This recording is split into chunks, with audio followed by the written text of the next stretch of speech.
If your wife won't take your last name, you're not one. Let's translate what Mark is really saying here. And you're not the head. My headship is so fragile that it can be undone by a form at the DMV. If she keeps her name, then I lose my status, which tells you that my authority isn't inherent, but dependent on her performing submission. You've got two heads, and two heads is a monster. If she has a mind, I lose mine. I just have a quick question though, because what do you think of the Trinity? Because that is 3 heads, 1 God, not a monster. It is the very nature of the divine.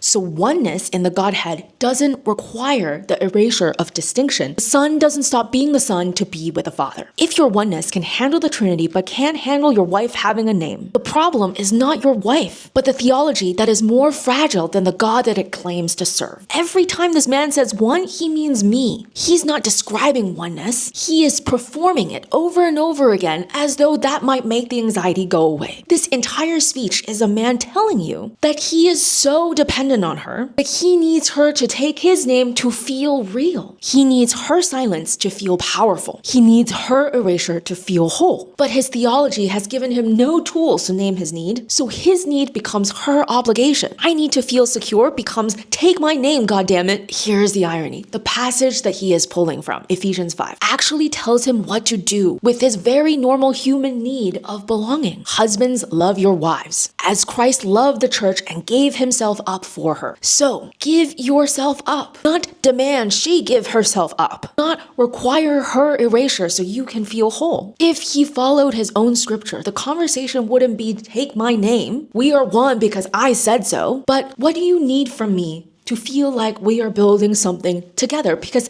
I would like to build something together. What is Jesus' last name? Right, he doesn't have one. He is Jesus of Nazareth, identified by place. In some passages, he's called the son of Joseph. In Mark 6:3, he's called the son of Mary. Scandalous, isn't it? Your son taking your wife's name? But here's what's fascinating. Every single time Jesus is identified through a parent, it's by people who don't know who he is. Isn't this Joseph's kid? Isn't this Mary's child? It's always a dismissal. Nobody who knows him calls him that. The disciples call him Lord, teacher, Christ, rabbi. He chose a title that belongs to no lineage, no household, no patriarch. Son of whoever does my Father's will. The whole arc of the Gospels is, think you know him because you know whose kid he is, but you don't. So this man preaches from a text about self-emptying, but demands to be filled. He models himself on a man who gave up his name and called it love, but insists that the wife's family name is the problem. He worships a God who is 3 in 1 and calls 2-head a monster. At some point, it's not theology anymore. It's just a man who does not know his needs, thinks being in charge will solve his problems, and found a really thick book to hide behind.